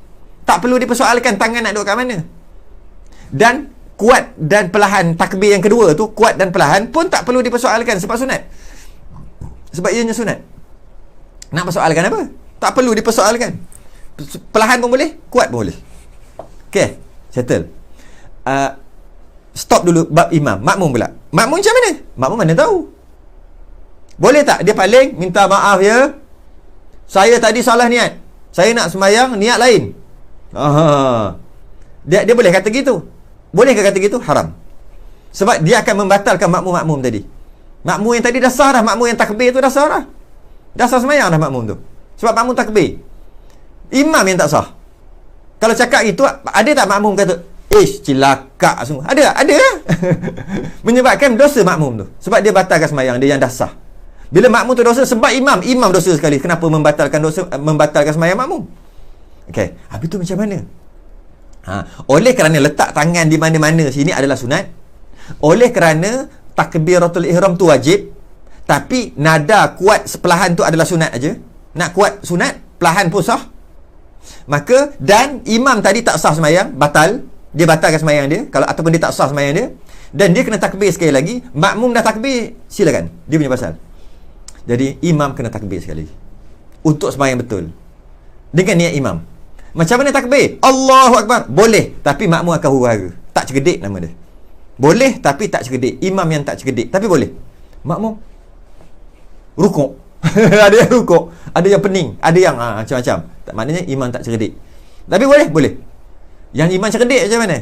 Nak jadi imam kena cergedik.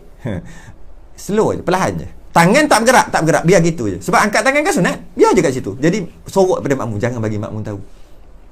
Betul macam mana? Takbir perlahan. Tangan duduk sini pun boleh. Takut mic dekat sangat. Kalau Allah tak sah pula. Allah tak sah pula sebab suara ular. Ini nak kena bunyi Allah. Nanti bunyi pula. Apa benda pula ni? Jadi macam mana? Dia tutup Allahu Akbar. Dia seorang je dengar. Dan kalau dia nak kuatkan sikit boleh. Sebab kalau lepas Allahu Akbar dia nak kuatkan sikit boleh. Makmum tak akan perasan. Walaupun makmum dengar Allahu Akbar 2 kali. Macam mana? Tapi jangan kuat sangat. Sebab lepas takbir baca apa? Allahu Akbar kabira kan, doa iftitah kan. Jadi Allahu Akbar, semua Allahu Akbar. Alamak salah niat. Ataupun salah niat, aku batalkan sembahyang aku dan sebagainya. Dia batalkan sembahyang dia. Dua tangan dia tetap macam ni, niat batal sembahyang. Lepas tu dia pun Allahu Akbar kabira. Orang ingat Allahu Akbar kabira, dia Allahu Akbar. Allahu Akbar.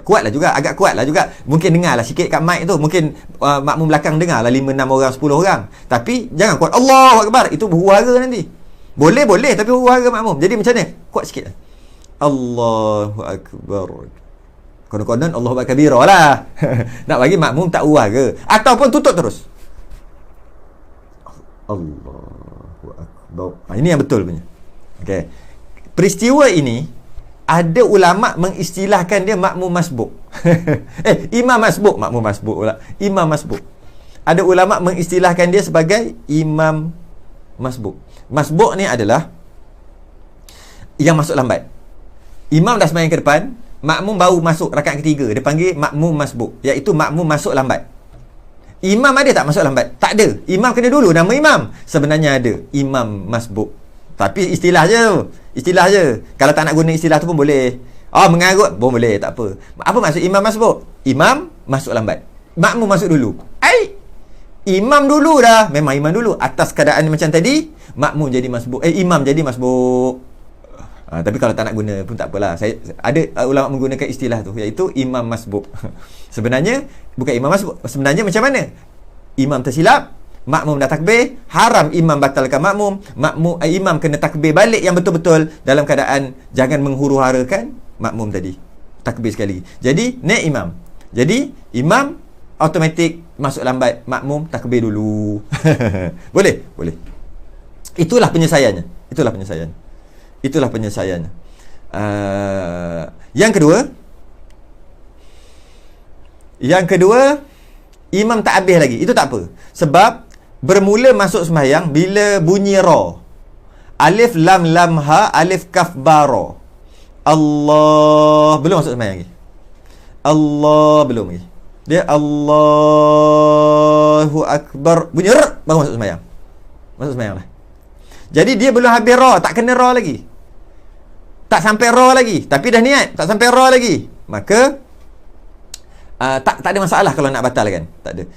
Dan makmum, kalau takbir, makmum tu memang tak sah sembahyang. Sebab makmum nak sah jadi makmum, makmum kena takbir selepas bunyi ra imam. Allahu akbar, bunyi ra je, makmum baru boleh Allah. Kalau imam belum ra lagi, Allahu akbar, bar kan, baru imam dah Allah tak sah makmum. Jadi imam pun batalkan lah. Sebab bukan batalkan, cancelkan lah, sebab tak masuk sembahyang lagi. Tak ada masalah. Allahu akbar, Allah, tak ada masalah. Makmum takbir, salah dia punya pasal lah. Memang salah, memang tak sah sembahyang. Kalau dia takbir, dia Allahu akbar, makmum pun Allahu akbar, dia yang salah, dia punya pasal. Imam pun Allahu akbar kali kedua, wahara lah kau, sebab tak ikut peraturan. Makmum tu salah, makmum salah. Jadi kalau kata imam Allahu makmum pun Allahu akbar, maka makmum tadi tak sah sembahyang dia kan. Imam pun sekali lagi, sebab tak habis lagi, silap niat ke, dia pun yang kedua Allahu akbar. Makmum tadi dia kena takbir lain. Kalau dia terus sembahyang, makmum tadi tak sah. Itu yang pasal lah, itu dia tak ngaji. Jadi bila macam tu, boleh ke batalkan? Boleh. Bukan batalkan, boleh ke cancelkan Allahu akbar yang belum sempurna lagi? Boleh. Sebab tak masuk sembahyang lagi. Jadi jadi disunatkan untuk istighfar supaya orang lain dengar. Sunat je, tak wajib. Astaghfirullahalazim, alladzi la ilaha astaghfirullahalazim, astaghfirullah. Setan lah tu, kacau. Lepas tu tak masuk. Sunat. Sebab nak bagi tahu, tak masuk lagi. Imam was-was. Betul? Astaghfirullahalazim. Sunat gitu. Sebab apa? Sebab nak bagi tahu makmum, sabar dulu. Tu je lah. Ataupun, dah takbir tadi kan? Cancel. Sebab tak sah sembahyang kau. Itulah sunat istighfar. Jadi jangan Allahu akbar. Jangan gitu. Bukan tak boleh, boleh. Kesian kat makmum. Boleh. Mudah-mudahan terjawab soalan. Ketujuh dah.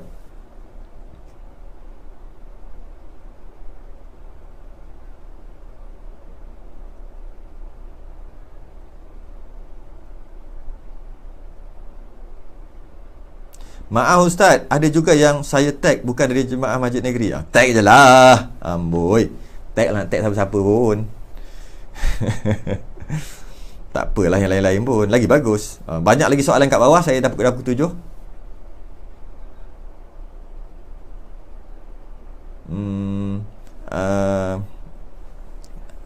Saya tak boleh nak jawab. Jadi kalau ada, kalau imam sedar selepas takbir, macam mana kalau imam sedar pada rakaat kedua? Boleh ke imam tukar niat solat sunat dan cukupkan 4 rakaat? Macam mana tu? Imam sedar lepas takbir, contohnya rakaat kedua salah niat, macam mana nak tukar niat? Tidak. Cara yang terbaik adalah, ni soalan ni. Cara yang terbaik adalah dia belah. Sebab dia salah niat kan? Dia salah niat. Niat yang tak sah. Kalau niat yang tak sah, nak semayang niat mandi wajib, teringat rakaat kedua, itu dia kena belah gitu je. Belah biar makmum lain ganti. Sebab memang tak sah awal. Kalau semayang dia sah, qada ke jadi apa-apa ke, semayang dia sah, Tapi dia sedar pada rakaat yang kedua. Jalan yang terbaik bukan tukar jadi sunat. Bukan. Jalan yang terbaik adalah dia dah salah niat kan. Adalah dia suruh orang lain ganti dia jadi imam. Ganti. Sebab dia kalau batal.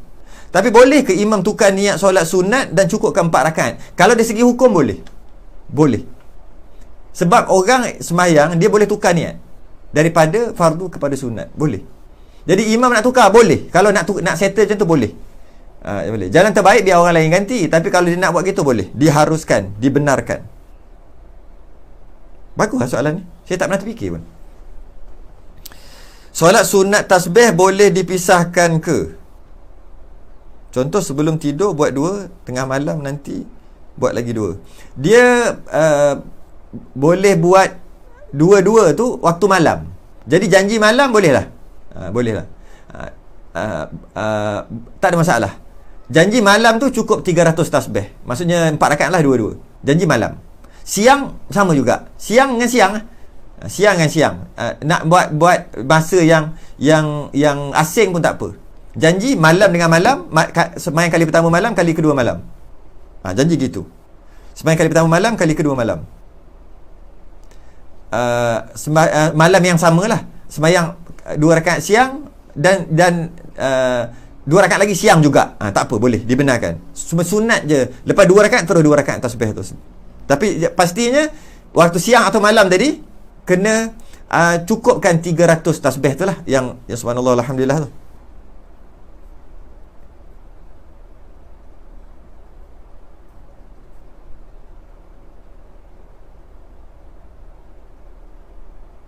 Teknik pun boleh guna. Kalau makmum dah takbir, imam batalkan solat, imam tarik makmum lain ganti. Boleh juga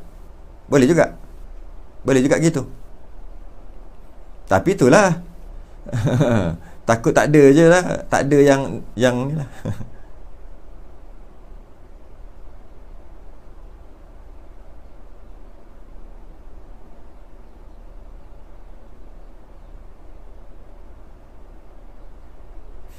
Ya, betul Puan Ruziah. Segan nak video chat. Dah cakap dah, pakai mask. Saya dah cakap banyak kali. Perempuan pun boleh pakai mask. Pakai telekuk semayang tu pakai mask. Siapa kenal? Kalau lelaki, perempuan komen tak apa, okey je sebenarnya, tak kisah. Tak berapa ni sangat ditekan. Lelaki pakai mask. Sebab apa? Takut nyakit COVID lalu ikut internet. Alahai. Sekejap je, seminit aja pun. Cukuplah. Suara macam tenggelam. Oh, ya ke tadi Suara macam tenggelam ke tadi masa saya soal jawab tadi? Masa video chat tadi? Oh, saya tak tahu. Ya ke sebab saya guna alat baru?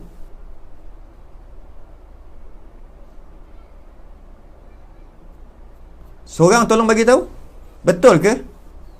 Masa video chat tadi, orang yang dengar, dia suara saya agak tenggelam.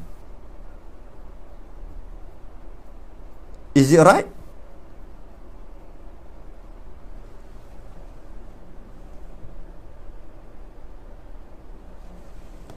Promosi kuliah akan datang, insya-Allah. Saya nak tutup dah ni. Jadi lagi saya promosi. Seorang pun tak nak jawab soalan saya. Betul. Oh, ya ke? Nantilah saya ejah balik. Tapi masih lagi dengar je. Cuma dia tenggelam. Kenapa? Tak apalah, nanti saya ejah balik. Suara tenggelam sikit. Oh yalah, tenggelam sikit. Mungkin mic punya volume ke apa ke. Okey. Sebab saya guna alat baru ni. Biasa guna wire. Sekarang pakai Bluetooth. Jadi dia agak ni sikit lah. Okey, tak apa. Nanti saya check balik. Tenggelam sikit. Alright. Wallahu a'lam. Kalau ada soalan yang tak terjawab, Selasa ni balik copy paste balik. Jadi sebelum kita tutup, terima kasih kepada Surau An-Nur, pihak pengurusan yang sangat berusaha. Jangan lupa pada kuliah-kuliah lain, kuliah-kuliah lain yang di Surau An-Nur juga berterusan kuliah penuh. Jadi kita pakat-pakat support. surah An-Nur. Dan pakat-pakat tengoklah juga kuliah ustaz-ustaz lain pun. Kita biar apa? Biar banyak dapat info, maklumat lebih matang kita. Kadang-kadang kita ikut seorang ustaz ni je, kita jadi tak matang tu. Kita dah belajar, kita dah tahu dah okey, macam ni hukumnya. Bila ada ustaz lain ke kita dengar cakap berbeza, kita ustaz salah ni yang sebenar, nampak dia jadi gitu. Satu sebab guru dia tak pesan. Guru kena pesan. Kalau gini-gini, jangan cepat sangat duk kata orang betul lah kita ni betul lah. Guru kena pesan tu satu hal. Kadang guru tak pesan. Bila guru tak pesan, menyebabkan dia dah belajar, tiba-tiba berbeza dengan yang dia belajar. Terus dia kata tu salah, tu salah, tu salah, tu salah, tu salah, tu salah. Tak matang. Jadi cara nak mematangkan, guru kena pesan satu. Yang kedua, banyakkan maklumat lain. Jangan satu-satu ni je. Banyakkan maklumat, dengar, buat perbandingan. Lama kita akan jadi matang dalam beragama. Tak mudah untuk kita sesatkan orang ke, tak mudah kita salahkan orang ke, tak mudah kita nak apa-apa hal kita potong-potong, kita viralkan orang tu ke. Sebab tak sama dengan kita. Kita belajar lain, betul ilmu kita, tiba dia lain. Terus kita pun dengan usaha mengerat video, menyebarkan, memviralkan, mengutuk lagi. Allah, tak matangnya. Jadi macam mana nak matang? Pertama, guru dia kena pesan lah.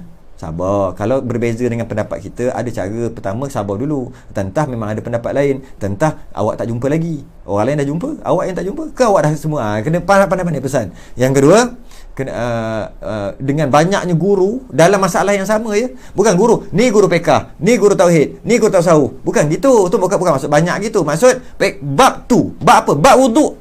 Dengar 30 penerangan daripada orang yang berbeza. Tu baru mantap. 30 penerangan tentang wuduk daripada orang berbeza. Baru mantap. Ni kita dengar seorang dua dan macam tu. Bila kita tengok lain, kita pun nak salahkan.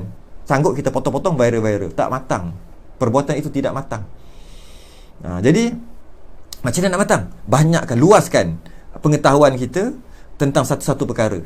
Biar banyak kali, sampai 30-40 kali kita belajar daripada orang yang berbeza, sampai 34 kali dalam masalah yang sama. Allah, matang. Jadi macam mana nak matang?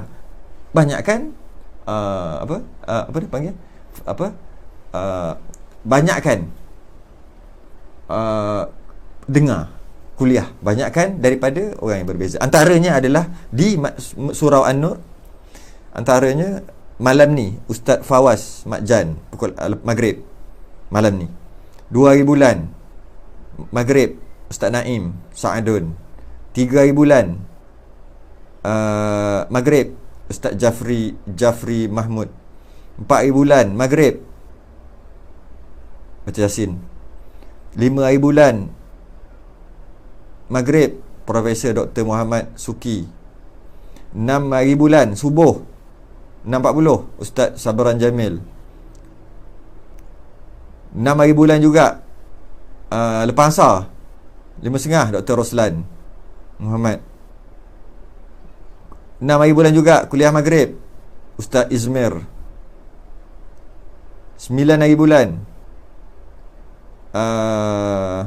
subuh, lepas subuh 6.40 Ustaz Zamri Mantap. 9 hari bulan juga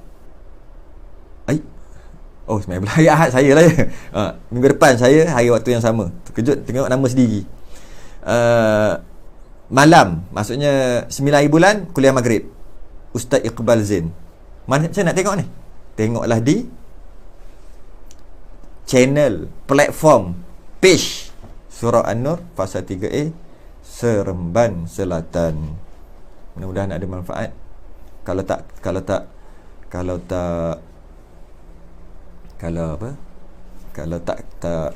keberatan, maka kita akan sambung, akan datang. Dan soalan yang tak terjawab, kita akan siapa-siapa nanti akan paste kan, copy paste di hari Selasa ni pukul 10 malam. Soal jawab juga. Kita sudah dengan tasbih kafarah dan suratul subhanakallahumma hamdik asyhadu an la ilaha illa anta astaghfiruka wa atubu ilaik. Bismillahirrahmanirrahim. Wal 'asr innal insana lafi khusr illa alladhina amanu wa 'amilus solihati wa tawassaw bil haqq wa tawassaw bis sabr. Assalamu alaikum. warahmatullahi wabarakatuh.